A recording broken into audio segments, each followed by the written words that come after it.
you'll be number 2, you'll be number 3, you'll be number 4, and you'll be number 5. Number 1. This is from Africa. Mr. Malema, I would like to ask you to describe the character of an EFF candidate at a mayoral position, but at a local government as well, at a ward level. I'm asking this because we've seen how MMMCs have been implicated in wrongdoings in Tshwane, but also how municipalities have also been run, considering what is coming out of the Madlanga Commission, and also many other incidents that are coming out of these bodies that have been established to look at corruption and investigate these things. So give us an idea of how an EFF mayoral candidate or mayor would deal with these issues, but also the steps that the party would take in terms of addressing those issues. Thank you. Number 2. Good afternoon, CIC, and to the rest of the leadership. Brighton here from Netwerk 24. My first question is around this move in Gauteng joining the provincial government. Should we expect that negotiations will now start at a national level and maybe you joining the GNU? What's the possibilities of that? And then how progressive will the new MEC of Finance be within his budget? Because as I understood, the Premier will keep quite a watchful eye, if you can call it that, over budget allocation. So how progressive will he really be able to be? And then there's another matter that's also been in the public, and it's between this fight between you and the Deputy President of the Patriotic Alliance, Kenny Kunene. He said you call people small boys all the time. Now you dragging him to court because he's doing the same. Maybe just some clarity on what is that about, that very public spat between the two of you. Thank you so much. Thank you very much. Number 3. Samkela Masego from the SABC. To the leadership of the EFF, just in essence, what will be the criteria that will be followed ultimately in choosing who becomes the mayoral candidate of the EFF in the various metros? What will be the main thrust of those candidates at a later stage that you will then choose and field 2 South Africans to choose from the pool from?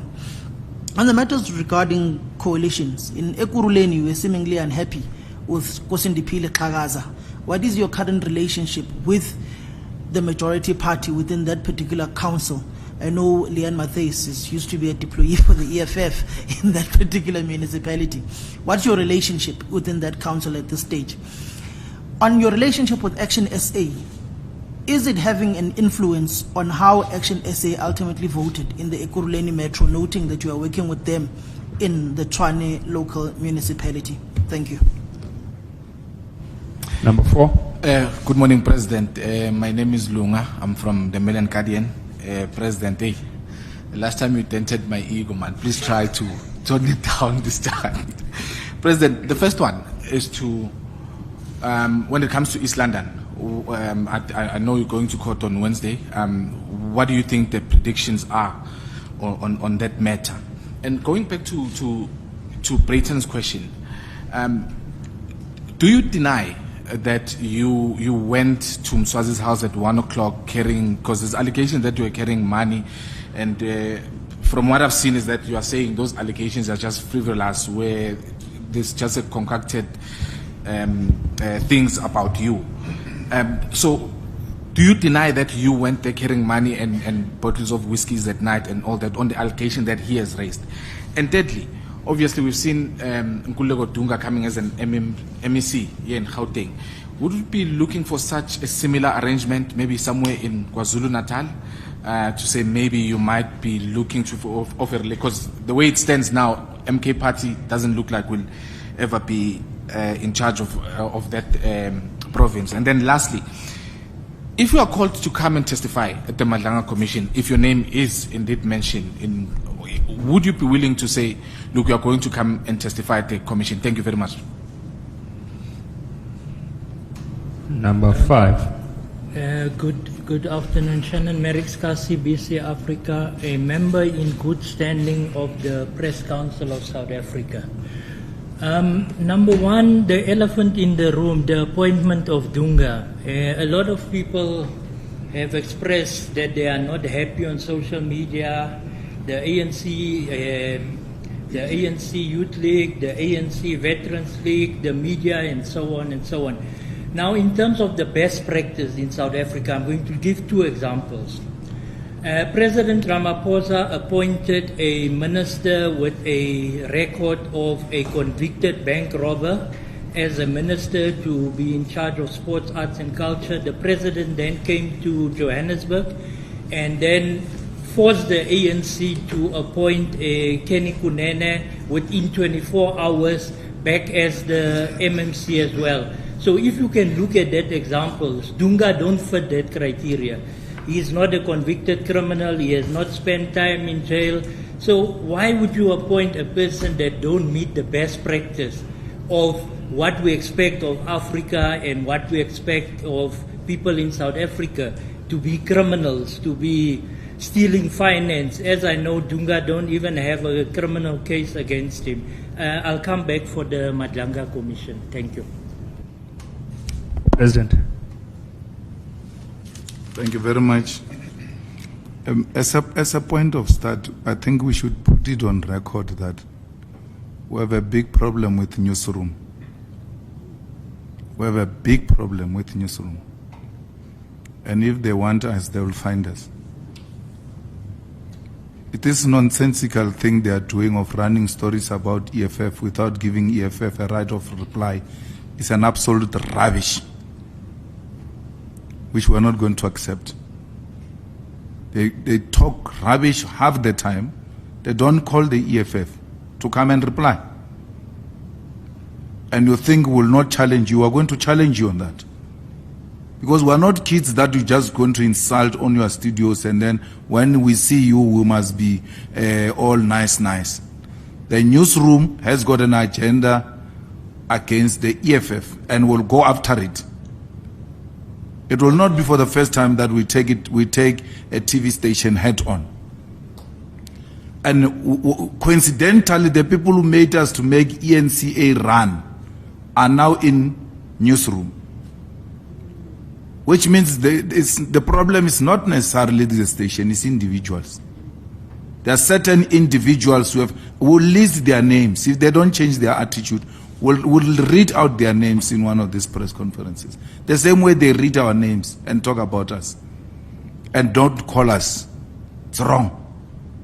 To a point where a party has to write a letter and say, guys, what is this now?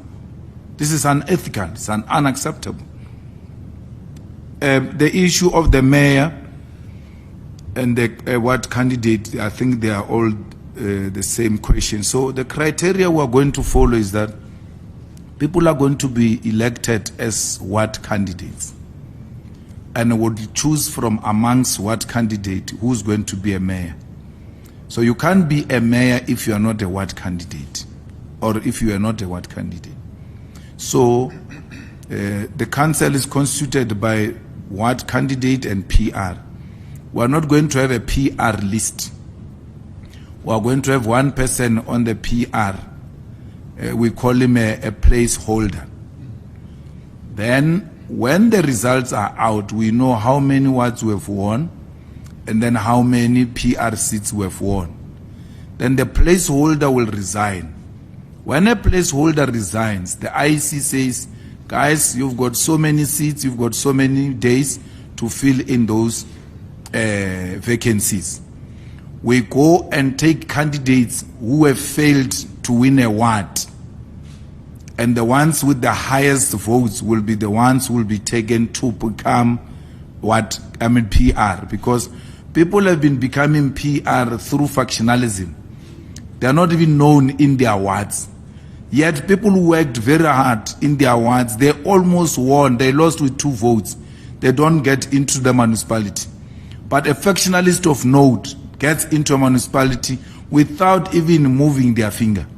So we are curbing favoritism and factionalism. And we want a reward that will be given to hard-working fighters.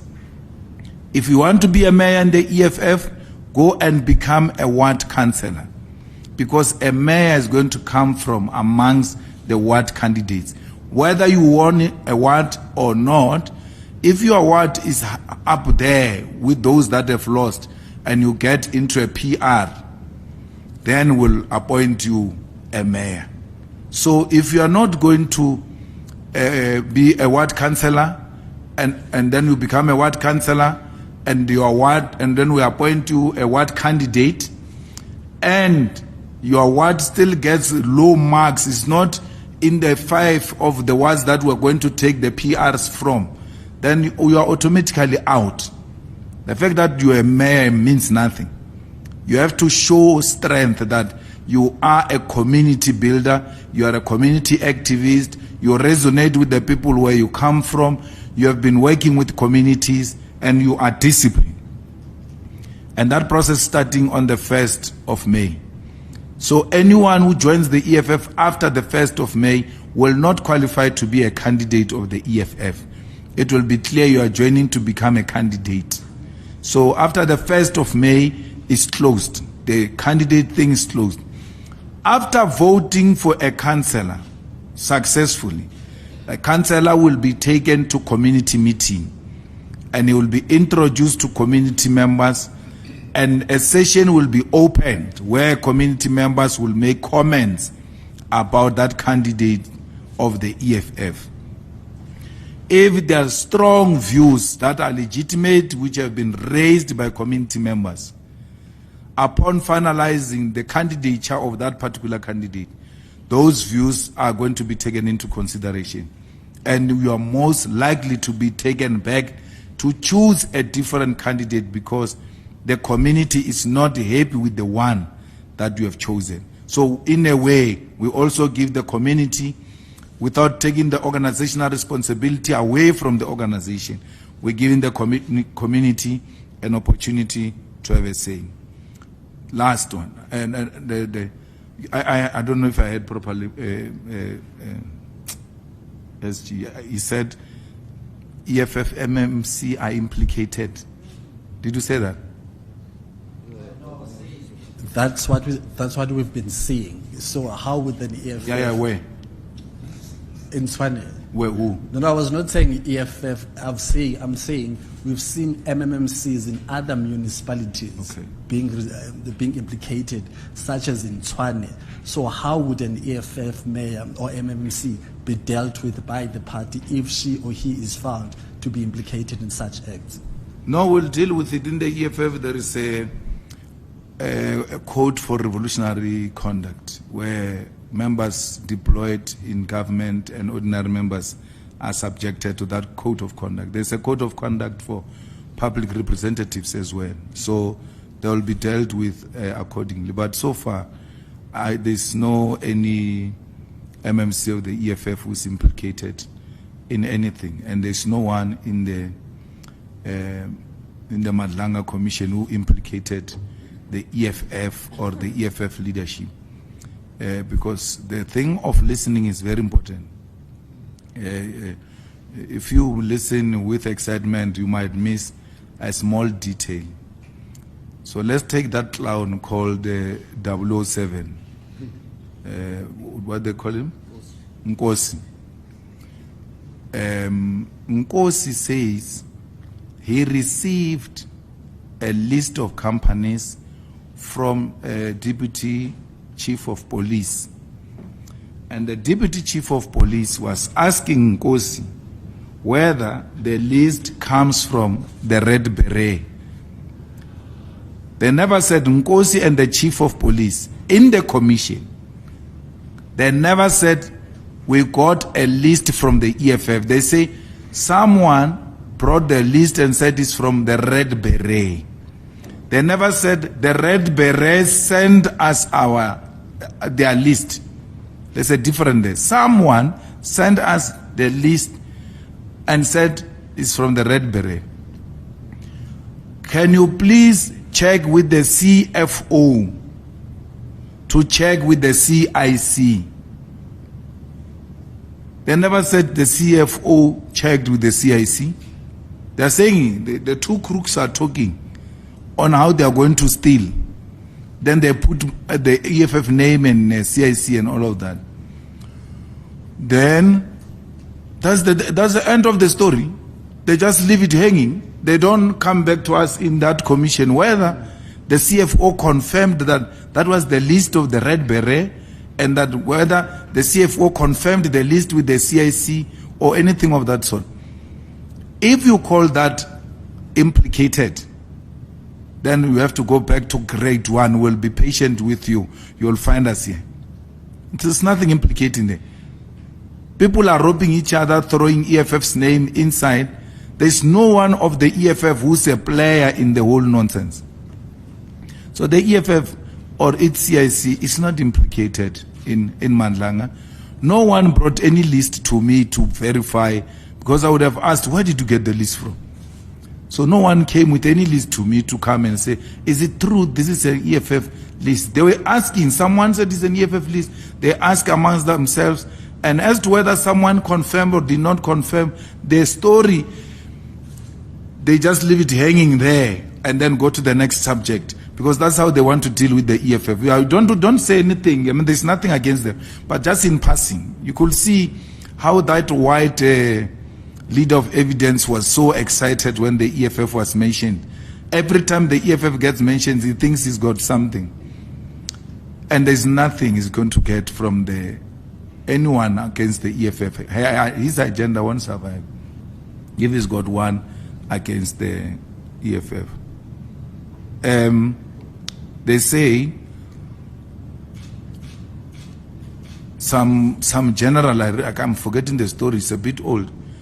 Some general went to talk to witness what and said, Sibiya, you know Sibiya. Sibiya is a friend of Zeh. Zeh is a friend of Malema. Malema knows Sibiya. How do I not know Sibiya? And since when knowing Sibiya is a crime? They don't say I did any crime with Sibiya. I know Sibiya, he was working here in Johannesburg, where we were co-governing, where we helped Herman to become a mayor. We were here. So why would I know? Why would I not know Sibiya?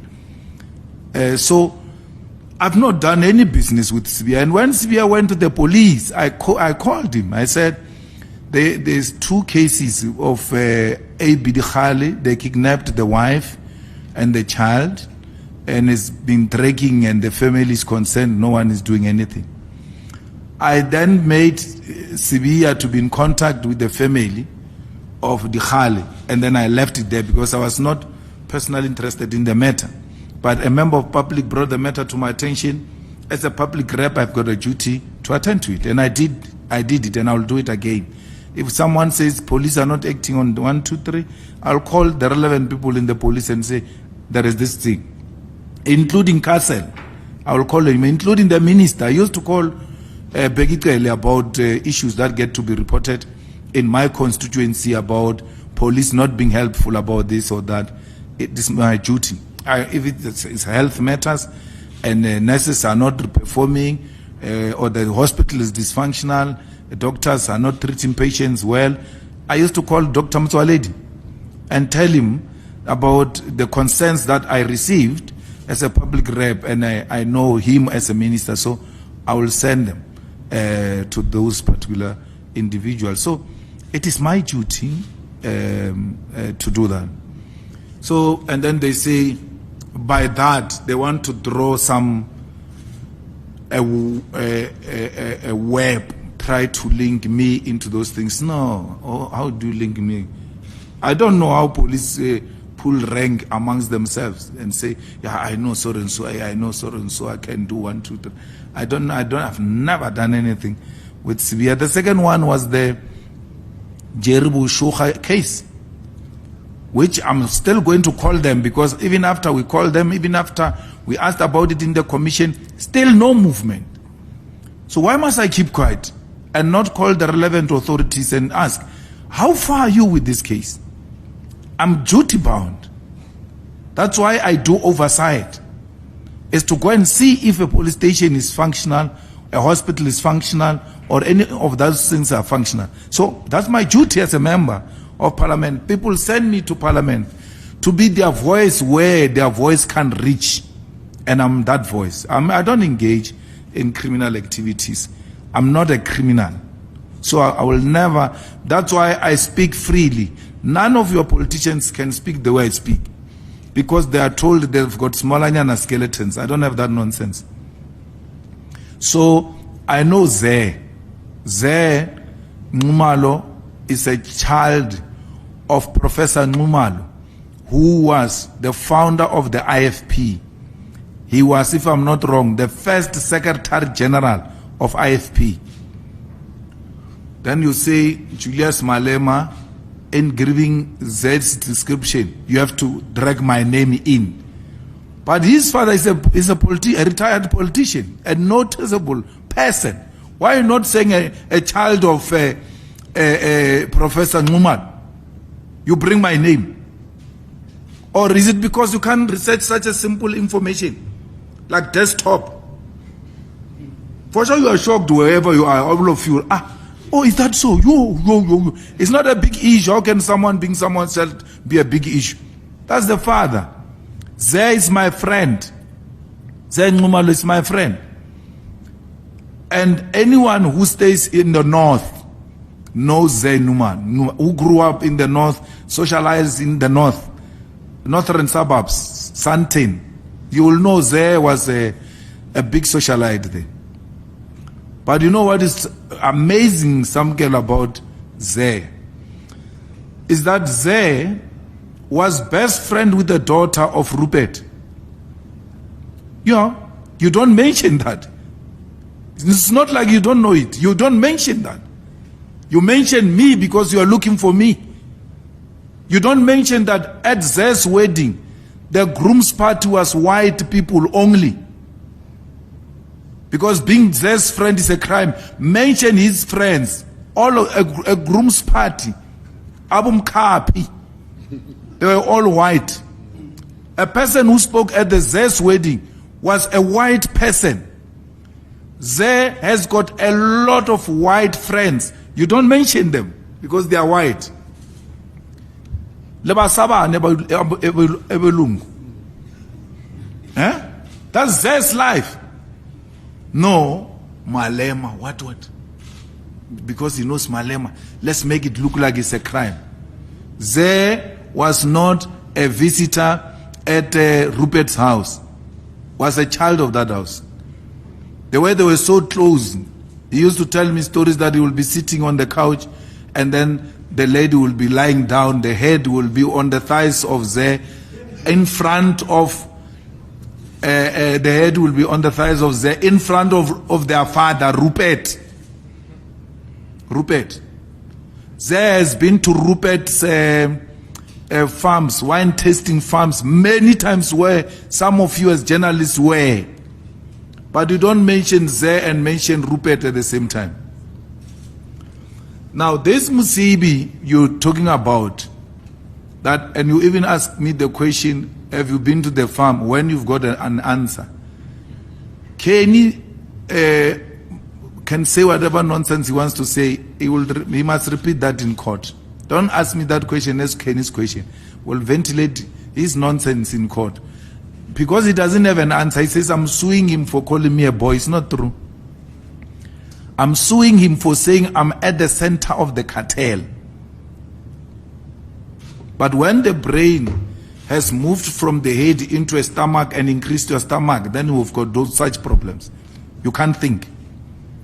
You can't read. It's not only kids now.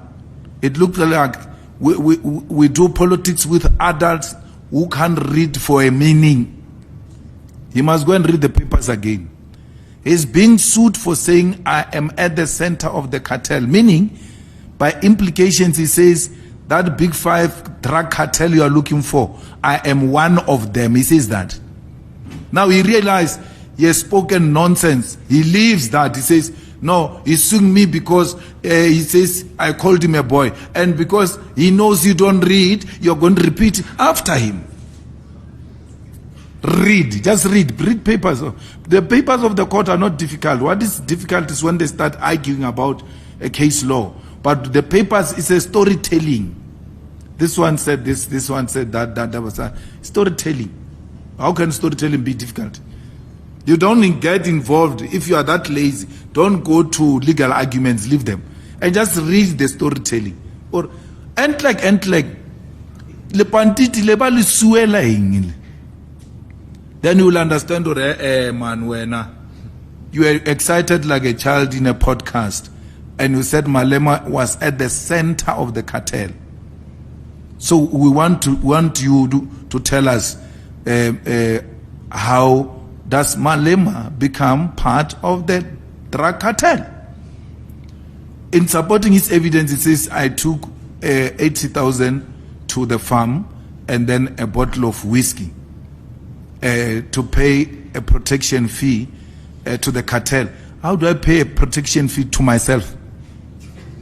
He said, I'm the cartel. I'm at the center of it. I take money to pay myself and then ask myself that, please protect me. No one must attack me. I seek no protection from anyone. No one. And then I'm suing him again for saying I stayed at Mazoti's back room. I never stayed at Mazoti's back room. Even my wife never stayed at Mazoti's back room. That thing is a, what do you call it? 4-cluster house. My wife's rented house was in front of Mazoti's house. So before you go to Mazoti's house, you pass my wife's house, if that's what he meant. If that's what he meant. So, but he can't see what's happening in that thing. He can't imagine a white man staying behind a back room of a black person. If by Kenny's description that's a back room, it means it was Mazoti staying at Mantra's back room. Because the house of Mazoti is at the back. Mantra's one is in front. He's got he doesn't bring any evidence. He brings some aerial photograph. He can't tell which one of those houses is Mantra's house. I never stayed in Hyde Park. I stayed in Cape Town. I've got a house in Cape Town. My wife stayed there. I work in Cape Town. I don't work here. I work in Cape Town. I get paid in Cape Town. That's where my job is. But when I'm here, where I sleep, it's none of your business. The guy samali choose about to marobala. Or a robala guy. The utra or reke bonoro robeji guy. I could do me. So there are so many issues that I'm dealing with there. But I've been to the farm of Msibi because when General Kele spoke about it in Parliament, he said, even Malema spoke at his funeral. I said yes. In the ad hoc committee, I said yes. His funeral was at his farm. So why should it be a story now that someone tells you a story for the second time that I was at the farm? You was at the farm. Bheki Cele said it in the ad hoc committee. I said, yes. 3 of us spoke there. I spoke, Mbalula spoke, Bheki Cele spoke. How did I know the old man? I knew the old man through there when they were engaged in a strike here in Johannesburg. I can't remember if it was which year. At the center of the protest of the taxis at the time was Taxi SA is refusing to give them shareholders, yet they're the biggest customers of Taxi SA. The Taxi SA is nothing without them. And I happened to know Zé, who was involved in those negotiations. And then Zé held a party here at this place. I went. I can't remember where I was from. And I didn't know this man, but I was like, there's just something about this guy. They said, no, this is Musibi, the boss of taxis.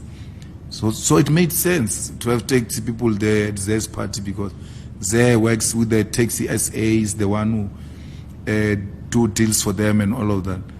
Zé helped only to find that Zé helped them to break a deal. And then they got 25% of the shares in the Taxi SA.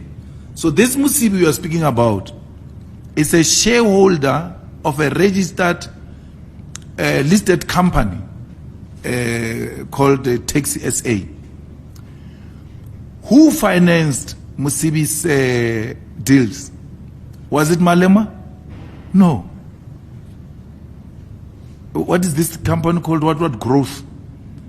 It financed that part of the deal.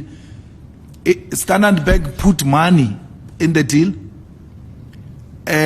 All different types of banks put money from CB to buy those shares in the Taxi SA. You're saying I gave him 80,000 and then you want to make it a story. How much did the bank give him for him to get a stake of 25% in a listed company at the Johannesburg Stock Exchange? Go and find out as to how much banks gave him CB. And stop talking nonsense of a person who's hallucinating. Were you with me when you say they called me at 12? Because it can only be that you were with me or you were with Musibi when you called me at 12. And then, were you there when I came with a bottle or anything? I never went to Musibi with a bottle. I never went to Musibi with money. I went to Musibi half the time to talk to him about taxis reducing their price, because he had an influence both in taxis and the buses. He's a founder of Santaco. They deal with my constituency every day. Millions, they transport them every day. So I knew him, and then he said his business is taxis, and from time to time we'll negotiate with him at the farm, here in Sandton at Z's office, sometimes at that Sixen Hotel, and so on and so forth. Anyway, when I call, I'll find him and he's ready to meet me. I'll go and meet him and present my story. Say even made me meet Partco people. That's how much he had influence in Partco, and how he has worked with them before, he knows them. And they will be saying they have buses. Sometimes they will want to drop us last minute. We'll ask him to intervene for us to get buses. So it's not the other way around. If anything, I'm the one who was negotiating discounts for activities and EFF activities. I went, spoke to them, and we never spoke any crime, me and them. Actually, the stories I'm hearing are horrifying stories that I've not experienced anything that suggests anything of that sort with those guys. Now, Musibi liked my brain and used to engage with me because the people around him, they were very scared of him. So someone told me that when you go there, you must just leave him to talk. Because if you speak, when he's speaking, he becomes aggressive. So he spoke, and then I tried to come in, and then I saw that thing those people were speaking about. But the mistake he did was to put a bottle that was containing a very noisy water. And he kept on encouraging me to drink that water. After 2-3 glasses, I tried speaking.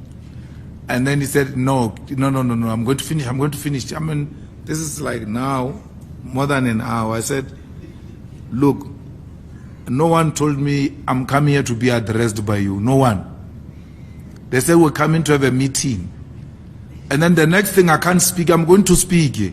Otherwise, this meeting must finish. Then he stopped and looked at me when I was speaking. Then he said, hey, I see that thing of parliament in real life here. Get exactly that. We can't do that. Then from there, I became used to him. This is what I said at his funeral. If there is a video, they can play it for you. And that's how we debated. It was not just a taxi man. A man will read, a man will argue, a man will analyze society and try to give ideas on where he thinks. And one of the things he did was he had too much time on his plate. So you could just call for you for an hour and then you end up spending a day together because we're engaging at that time and no one is retreating. He knows Chairman Mao from A to Z, and he knows him without reading anything. He was fascinated by Chinese politics. So that's what made me to engage him, as it were. But unlike the people I've known, he has never spoken tenders. He has never spoken business with me. If there is business, it will be me talking about the buses, the taxis, and then you will assign someone, talk to this guy in this area, I'll collect all of those people and give them to DSG. How they finishes is none of my business, but I'm certain that transport is well secured. And till this day, I'm not convinced he was involved in tenders, because the tender dudes, you can't speak with them for more than 30 minutes and they don't speak tenders. He was not the kind to speak to you about tenders, unless he had his own people they speak tenders about. So that's far we can take it. If this story is juicy to an extent that Madlanga wants that juice, I'm well prepared to go. Why would I be scared to go to Madlanga? I'm not scared of anything. So why would the question even be, will you go to Madlanga if they call me? They call me for what?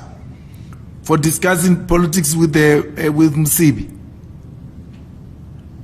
I mean, all of those supplementary affidavits, it's a nonsense. It's rubbish. It's not even worth the paper written on. Because the confirmatory affidavit means you must confirm that this happened. No, the fools being fools say in the papers, the ones that are confirming, the main applicant said, yeah, they called me and said, what we were saying in the podcast, it is true, it's true. Meaning, you said it without being told by these ones. And therefore, these ones can't be the ones that informed you about it because they came after. How can they be witness of something that happened after? Someone told you about this before. Who's that person? Who's that? These ones just heard you and the fanatics and they say, it's true, it's true. But that's after. That's after. You must look at my affidavit and supplementary, confirmatory affidavit. We speak about something we were together. We don't say we heard, we saw, we were there. No, the papers are there. Get them where you got them. They are there. Ikuruleni, we are still fighting with the ANC about Ikuruleni. And we hope to find a solution very soon because that budget was passed illegal. And if they are not going to move, we are going to take them to court for that budget to be declared invalid. So that can be avoided by political engagements. So they must give us to what belongs to us. Give Caesar what belongs to Caesar. They took our speaker, they took our MMCs, we want them back. You give us, let's go, let's work. It's as simple as that. The hatred was Dunga. Dunga is no more. Why did we hate Dunga so much? Because Dunga was smarter than you in all respect. He couldn't match Dunga. No, that mayor, he couldn't stand Dunga because he couldn't match Dunga. Got brains, thinking capacity, charisma, handsomeness, everything.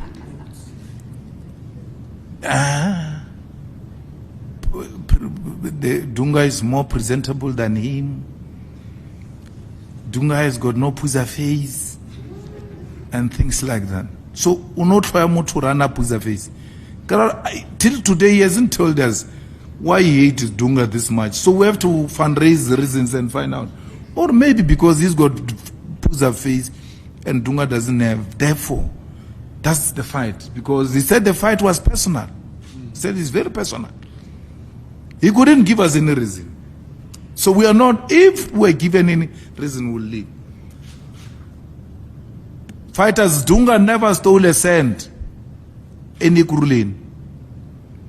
He found it at 350 on hand and left it at 1.5, if I'm not wrong, 2.1 billion on hand.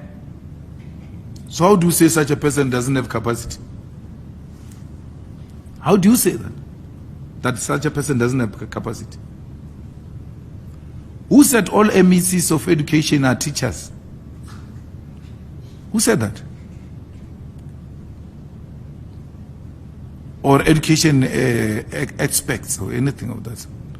Who said the MEC of environmental affairs stayed in the bushes and did environmental affairs studies and he understands environment more than anyone? Who said that? Those are political positions. The government is run by those who are qualified. That's why we always surrender ourselves with the best.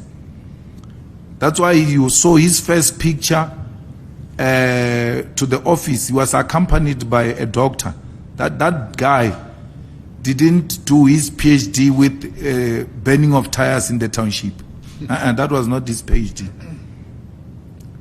Researching why people were burning tires in the township. His dissertation was on treasury. That guy that is with Dunga, yeah, Dr.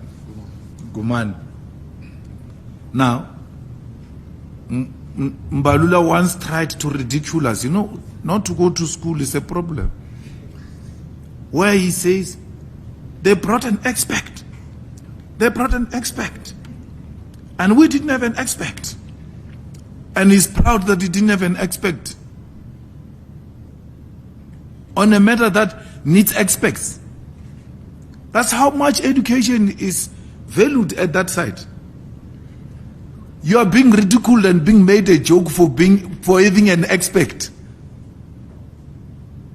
And that's the future. That's the future of South Africa. The president who has no understanding of the role of experts in society. Experts. We demonstrated to them that you might know us like this, but under us,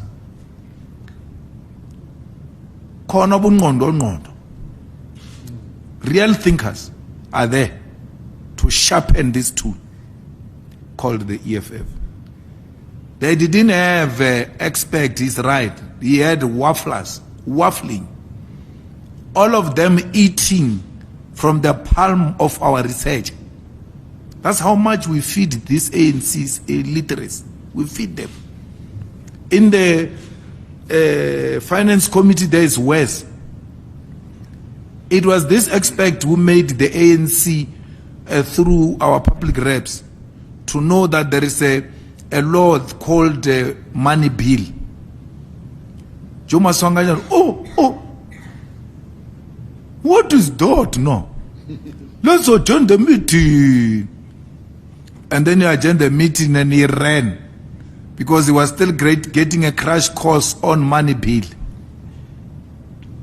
First time they heard it from the EFF. Illicit financial flows and how they work. Some ANC people even asked for us to come and workshop them on what we're talking about because they've never had such a thing in their lifetime.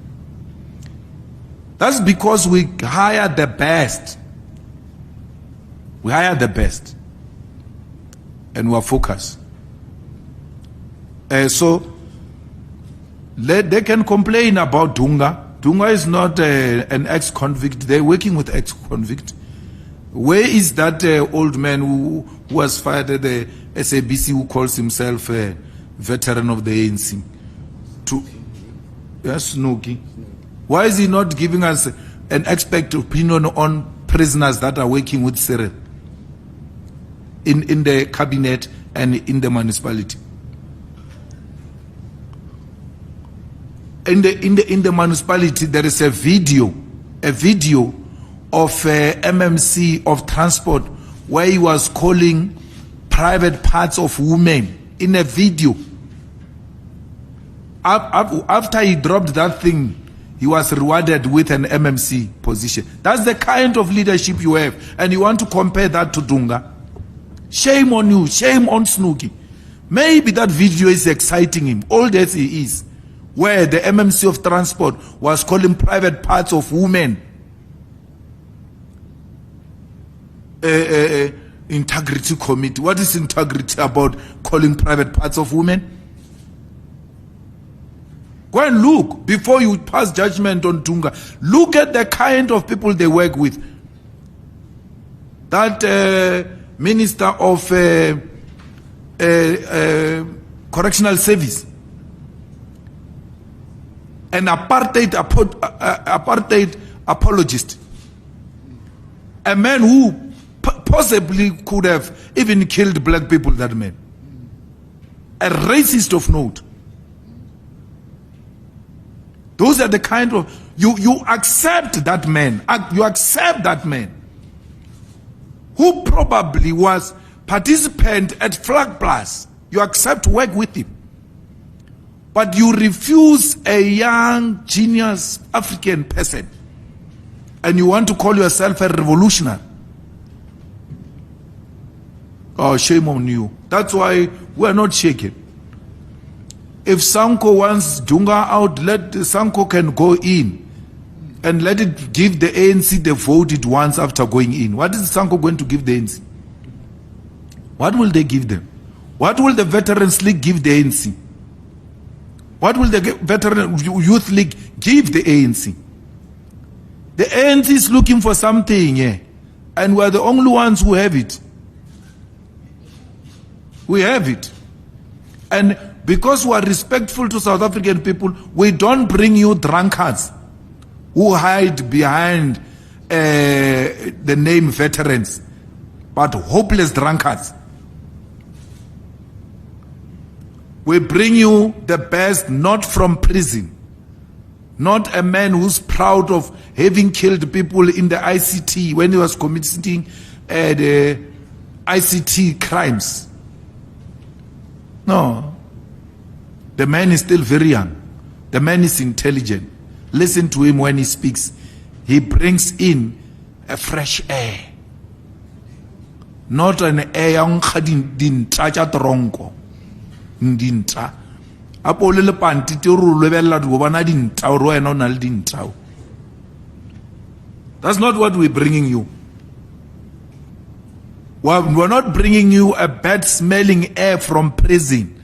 We're bringing you the best of the best, fresh air. We will attend a market we're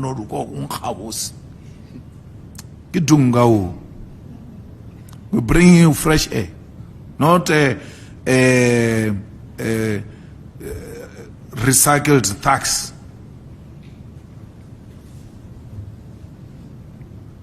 That will be eating sushi inside the parliament corridors.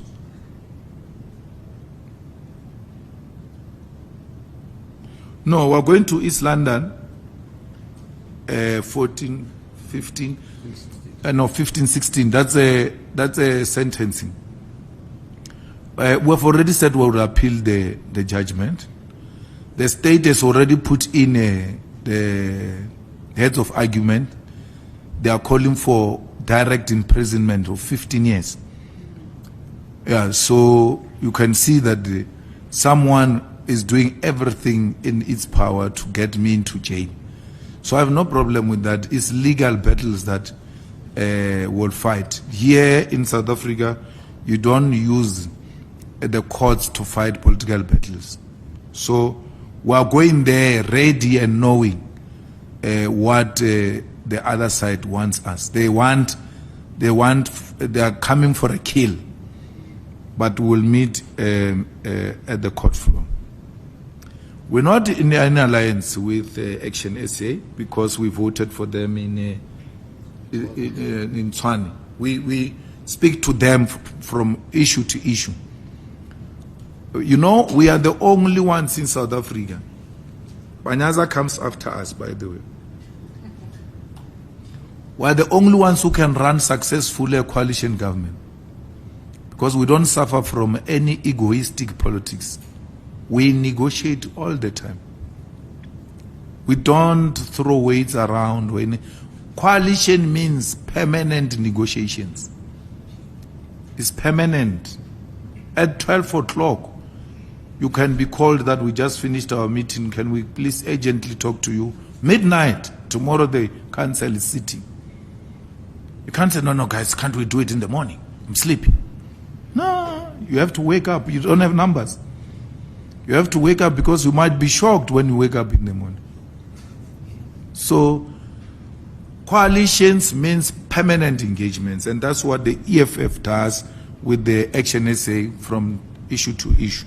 We talk to them. We don't agree ideologically on many issues, but when it comes to service delivery and running clean cities and making sure that our people receive service delivery, they will tell you we're the best. You know, you all run around here and say these people are corrupt and all of that. You can ask all of these mayors, all of them. I never asked to meet a mayor. Never met any mayor. I never met any city manager, asked for this or that favor or anything. That's not my space. I don't engage in those politics.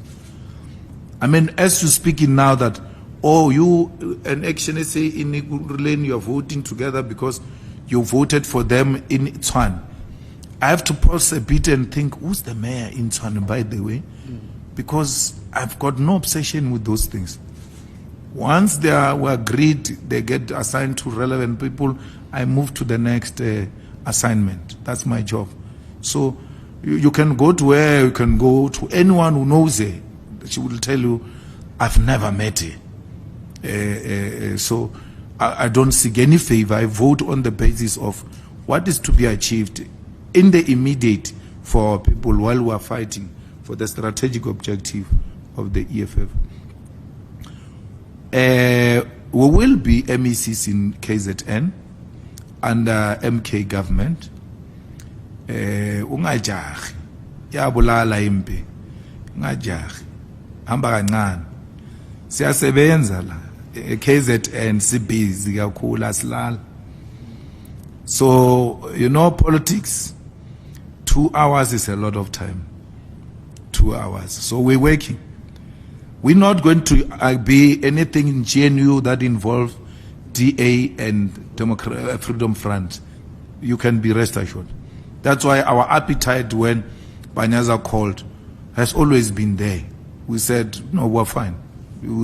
The struggle is the struggle to capture the state and use the state to deliver a political agenda as a political party. And then if the environment is such that it allows us to participate, then we'll do so. But we cannot do so with DA. DA told you it's in government to stop EFF. That's how much they're scared of us. Because they know what we'll do, what we'll say we'll do. And that thing that we'll do is bettering the lives of our people. I think I dealt with everything. But you must know that the age is catching up these days, so I don't see properly. But I refuse and completely to be like some girl and wear glasses. In my heart, I'm still very young. I can see everything. But in reality, it's a problem. Thanks. Thank you, President. We'll take the second and last round. You'll be number 1. You'll be number 2. You'll be number 3. There's no one who's going to go a second time. You'll be number 4. You'll be number 5. You already went, my brother. You'll be number 6. Thank you very much, number 1. Good afternoon, Mr. Malema. It's Alpha Ramushwana here from Eyewitness News and 702. I just want to understand the logic behind not relying on mayoral candidates, especially in a city like Johannesburg, where we have a very active Helen Zille on the ground and Action SA leaning on Herman Mashaba in the city of Johannesburg. Don't you think it would also be a step in the right direction for the EFF to rely on a face to lead your campaign, especially in the metropolitan municipalities? Thanks. Number two. Now, the problem is that you guys, when it favors you, you want us to go with individuals. The individual this and the individual that. But when it doesn't favor you, there's no EFF without Malema. Now we are saying put Malema. Because if there's no Malema, there's no EFF. No. We are putting the organization. People are going to vote for the EFF. And our strategy is not a strategy of a DA and then a DA breakaway. Mashaba is a DA breakaway. And then the DA and us don't strategize the same. We're not together. We'll never be the same. We refuse. We're not going to put any mayoral candidate pushed by the neoliberal media or DA or any other political party. We do things according to how we see them fit. We put first a manifesto, and then we'll put a consolidated list of candidates, ward candidates. From that list, we'll choose those that we think are better, are in a better place to be mayoral candidates. That's how it's going to work. So any other question outside that doesn't belong to us. Go and ask them. We don't work with individuals here. We work with the organization. What comes first is the organization and its ideas. And once we have ideas of the organization, we look from amongst ourselves who is better suited to can pursue these ideas we sold to the people of South Africa. Yes, sir. Thank you. Number two. Oh, thank you. Silva Sibia from UFM. To the EFF, do you still have confidence on the judiciary, considering how they dealt with the Phala matter, on how the parliament handled it? And secondly, what is your message to supporters if the sentencing next week in East London, it happens to be what they may seem unfair to you? As we have seen in the past, things can easily go out of hand, as we have seen in the July riots. Thank you. Well,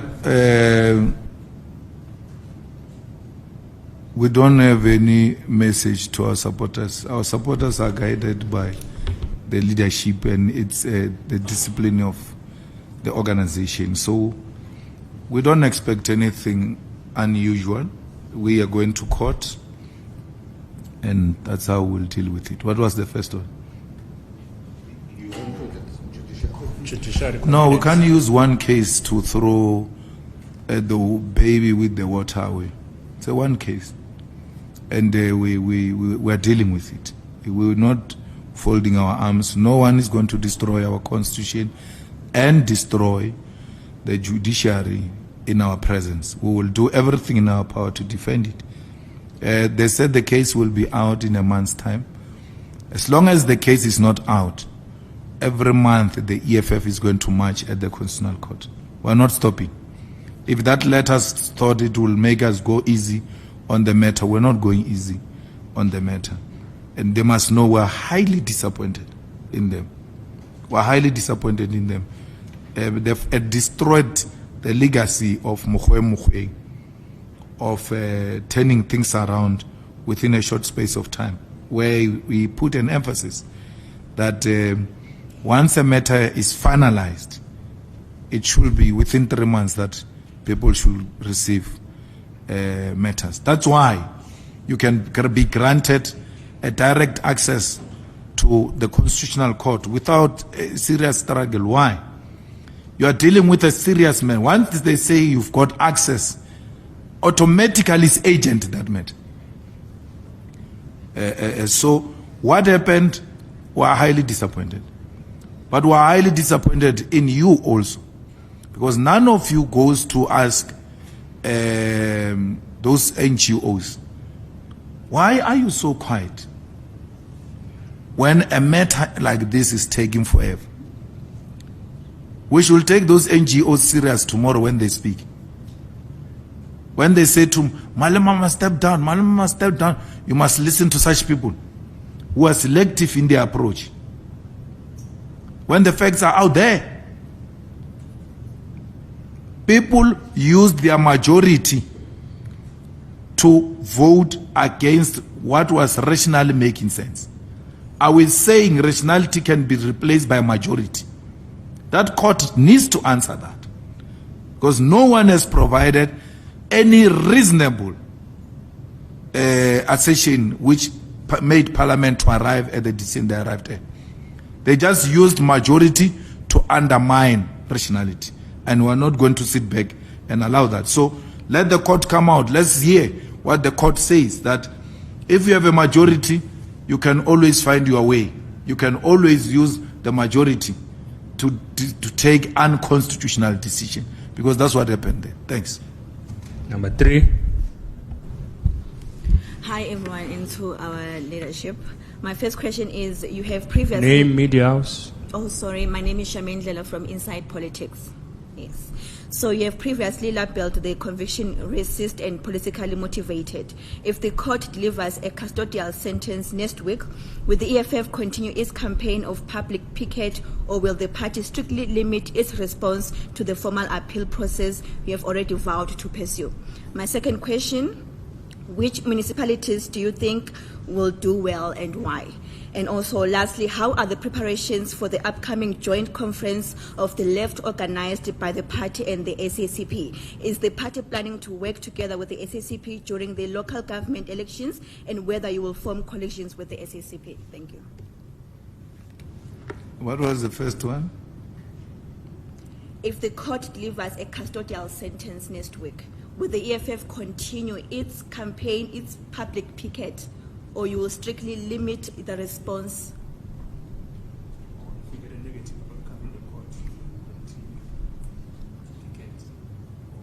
We're doing exactly what we're doing now. There is no anything negative, but the courts or the constitution doesn't disallow people from protesting. So we're peacefully protesting at the court. We'll do both. Yes. The second one? In all of them. The third one? How are the preparations for the upcoming joint conference with the SACP? Oh, SG. No, thanks. We are still at the formative stage. We are still in consultation with our first meeting with the SACP. So it's still in process. Once we've done consultation, then we'll communicate when is it conference of the left. Thank you. Thank you. Number 4. Good afternoon, CIC and the leadership of the EFF. If you allow me, CIC, I want to get surname, media house. From the Gauteng Times. I want to get back to the appointment of MEC Dunga. You know, you've mentioned that he's championed pro-poor interventions and restored dignity to the people, something that you encapsulated as a visionary and transformative approach. So now I want to know, now that the scope is bigger, which areas do we expect him to champion this time, especially when you mention jobs, that jobs were created in Ekurhuleni. Should more particularly young people hold their breath and say, wow, jobs are coming? And secondly, I want to ask, if I captured you correctly, you mentioned or you remarked that right-wing parties are using political surveys as instruments. And we've seen that the DA actually relies heavily on these polls, and they actually keep on publishing them. Do you think these polls are actually misleading, and would the EFF actually try to use these surveys to actually test the waters and find out where you are standing leading up to the elections? We only rely on Ipsos. We found it to be credible and unbiased. And Ipsos also comes from time to time to brief the EFF leadership per invitation. I think there are financial implications. They don't work for us. If you come, ask them to come make a presentation, because in that report they can't go to town about EFF. So we want them to go to detail. You have to call them, and then they take you through. We're supposed to meet them yesterday. They are not around, so a proper date will be arranged. We believe in scientific research, which is not biased, which is not owned or belong to the EFF and only tells you what you want to hear. And therefore, we find it very challenging and interesting, because it zooms your support to a point of a what. And it tells you don't waste money here. If you have money to spend, you spend it here. This is where you are. Consolidate this base and so on. So it serves as a guide, of course, as politicians will have to take a final decision on how we spread our wings. Dunga's job is to insource the workers. He now has got a seat on a negotiating table at a very high level. There is a bill in Parliament on insourcing of workers tabled by the EFF, supported by President Ramaphosa. I don't know how far the discussions are with the ANC, but we're not far apart. Unless there are developments I do not know about. So we're fine. That's the first thing. He needs to stabilize the finances of the province and get a clean audit and never steal a cent from the government of Gauteng. He must make sure that all the departments, because Dunga in the main is a distributor. He gets the money distributed to the department and make sure they are properly spent. And if they're not properly spent, he must use the law to intervene. And that law, if it empowers him, not even the Premier can stop him from intervening, because laws are very clear on how the MEC of Finance should monitor the expenditure of the resources of the province. He must make sure that those departments spend money, not fruitless expenditure, but spend that will go to have an impact directly in the lives of our people. So we hope that they will come to the party. They will work well with the Premier, because they engage. There's no any arrogance coming from anywhere. The problem there at Ikuruleni was the arrogance of the mayor. Not only to Dunga, to the ANC. You will agree with the ANC at this level, and the guy will just disregard them. We saw the arrogance of that municipality yesterday at the grave of Krisani. If they can do that to the dead, who are we? Treat Krisani's family like that. At the center of Mamdimpo's complaint is the arrogance of the municipality. And we know the arrogance of the municipality is the arrogance of the mayor. They are not going to tell us what to do. You want to do as if the family is not there. You want to disrespect them. For the first time, that commemoration gets to be postponed under his leadership. His arrogance is up to here. Yeah. I don't know why they still tolerate him. He should have been fired long time ago, because he's not only costing them relationships with the EFF, is now causing internal conflicts that are coming out in public because of his arrogance. So if it was the ANC that we know in the olden past, he would have long been told, or chief, you have to create a space now. It's not only us. You will say Julius is fighting with him. He's got his own secretary resigned His own secretary resigned, MMC of Finance, because he said, I can't be part of this wrongdoing. The ANC overruled him, and as a disciplined member of the ANC, he listened. But he couldn't take it anymore. So you will think the EFF is crazy. ANC internally is tired of the guy. What he has on them, I don't know. What was the last one?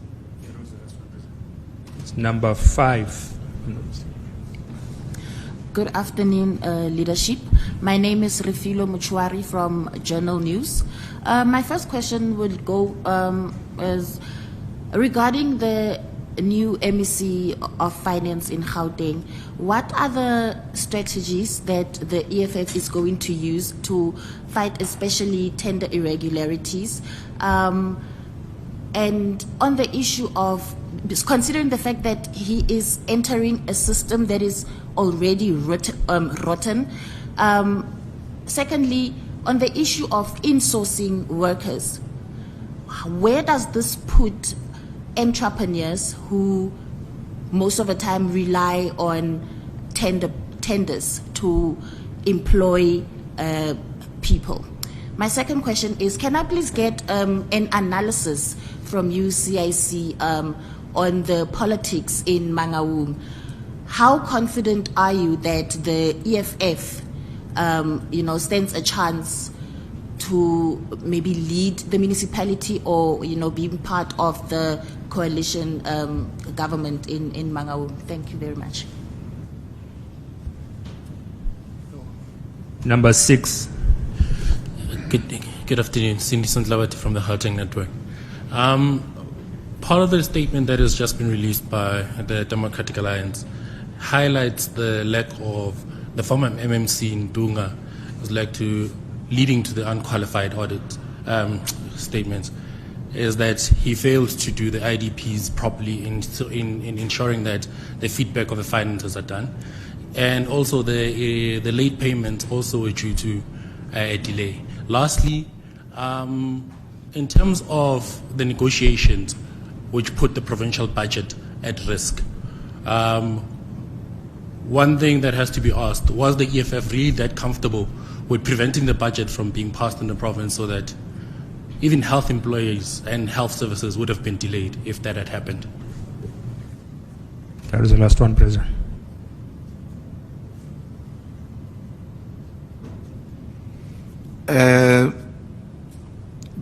If Dunga delayed or didn't handle IDPs properly, they were not going to be approved because the budget needed an IDP process before, so that allocations are based on the IDPs.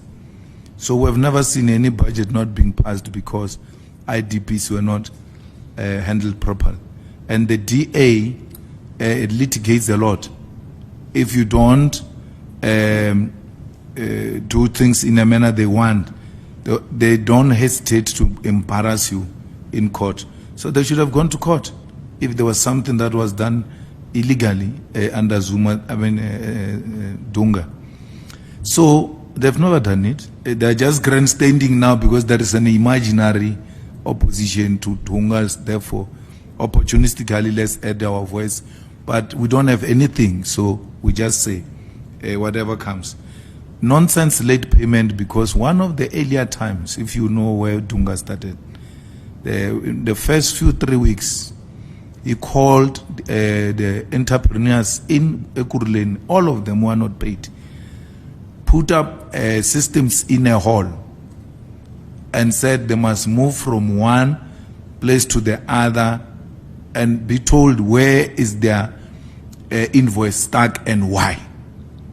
We've never seen any MEC being prepared, MMC being prepared to take the staff and the service providers at the time under one roof, all of them, and say, we need to resolve the invoice of these people without undermining the law.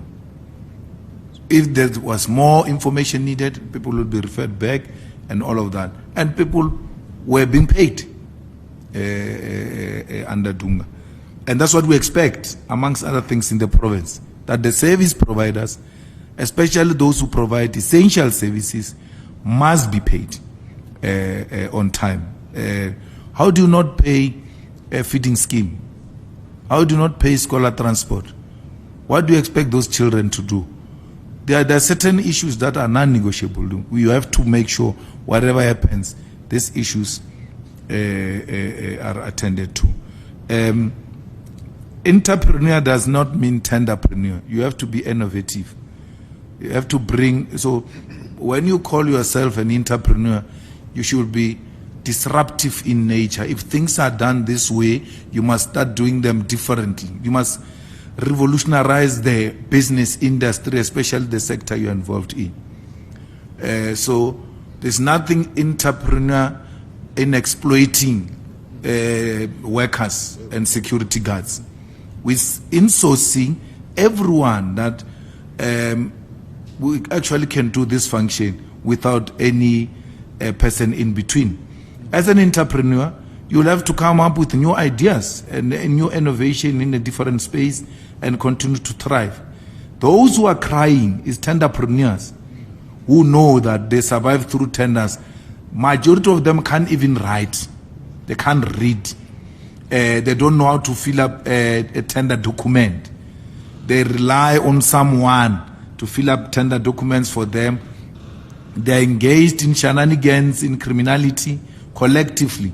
Even when a tender document is inside, they take it out and take out the documents which are missing, or they must be removed and put this one. And so that's not entrepreneurship, that's corruption. So we need business people who are full of ideas, and let government support those ideas.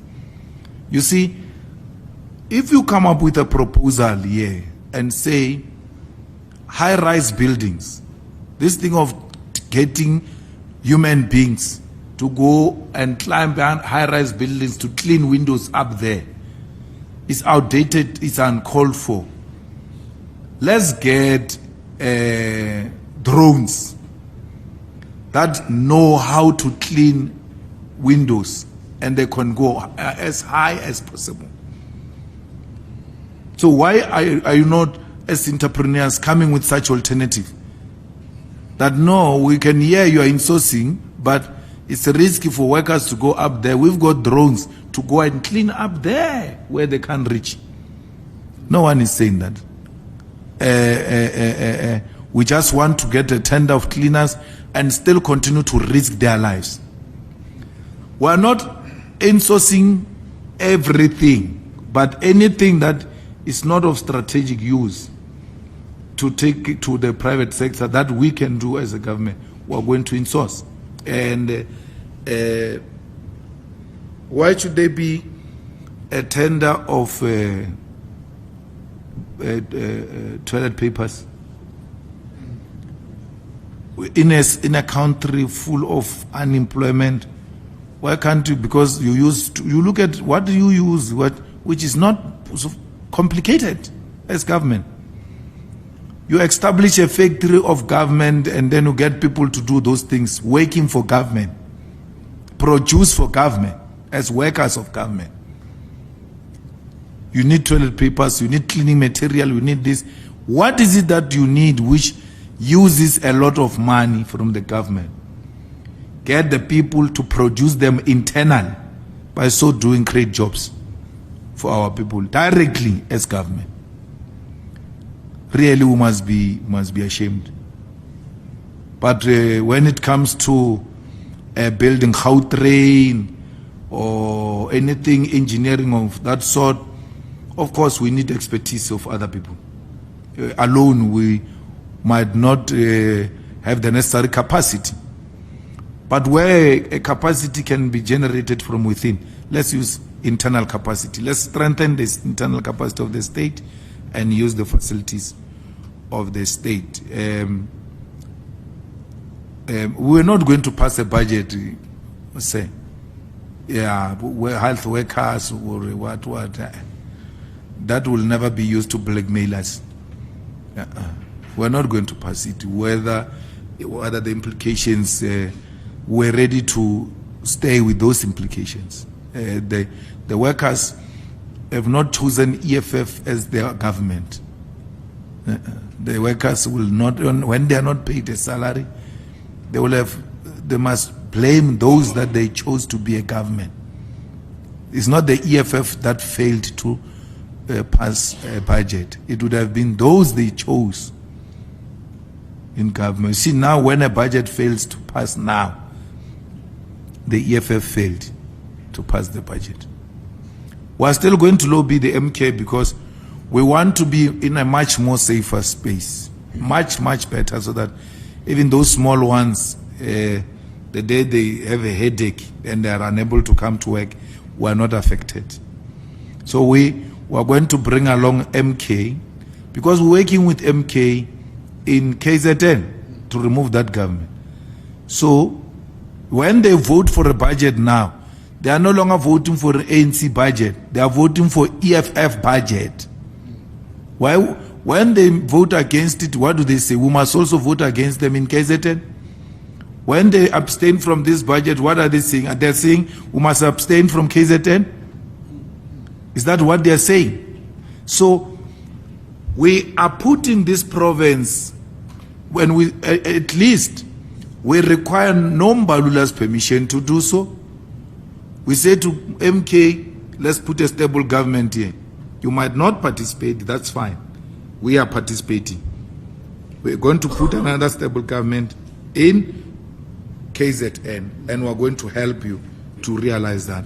And when we want to pass budget, we will be there to pass that budget with you. But that relationship doesn't have to start with MK first before it happens. We showed them good faith. When they passed a motion of no confidence with our 2 members, we were at the center of trying to make sure that we remove that premium. We never doubted when we took up a decision. So be rest assured, we are going to put up a stable government with the Premier who's sober and the MEC of Finance who's sober. Be rest assured, the irritations will be there as political parties from time to time, but with no intention, none whatsoever, to disrupt this government. That's why every little opportunity we get with MK, we mobilize them to come. When they say, no, we can't vote for this, ANC is voting for against us in KZN, we say, at least vote for us because we vote for you in KZN. Dynamics might not be the same, we agree, but let's give and take. We are in a situation where we have to meet each other halfway.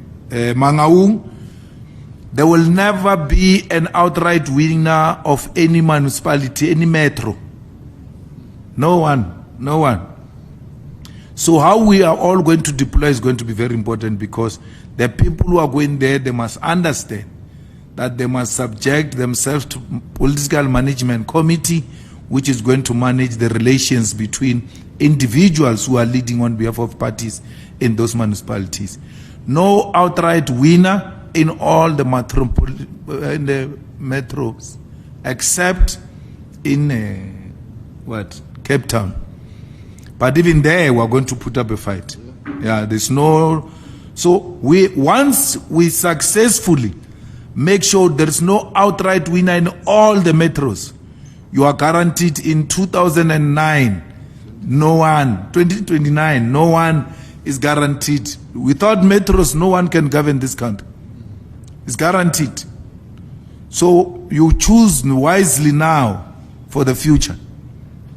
It's important that the ANC knows that not in the foreseeable future will they ever win elections. Never, ever win elections outrightly. They are going to win elections working together with EFF and MK, reclaiming this country back to the rightful owners. So that's the only solution. The only solution to this country is MK, EFF, ANC. That is the future of South Africa. Unless you choose those things of DA and the Freedom Front and what, I'm not part of that. Political convenience, I will never agree to that. There's nothing DA is going to do to put us where we are. The DA works with AfriForum. AfriForum that went to discredit our country in America has got no respect for this country. That's why AfriForum is able to tell the DA, this leader of the DA is going to make you lose votes. This one. More than anyone, John's gate was opened by AfriForum. John Vuli Gate. Instead of John opening it, AfriForum opened it. Hambakaya. So there's nothing we can do about it. We will never be part of that. We will never be part of any white capital. We are not part of any brief by white people. And we don't receive any funding from white people. So we survive with the little we get from the government. And we negotiate the best prices ever. And that's how we move forward as the EFF. Lastly, there will be slight changes here in Joburg, where the provincial secretary will become the MMC of safety and security, and the MMC will go to the legislature because he's a head of elections. We can't confine him to a municipality. For instance, yesterday he was at East London doing the election work, and a wall fell here, and the MMC was nowhere to be found. So as a head of elections, he can't be head of elections being in a local municipality. He has to be all over South Africa. Those are the EFF decisions which will be communicated to the ANC and the mayor of the ANC. Don't look shocked. Those are politics. Enjoy. Bye.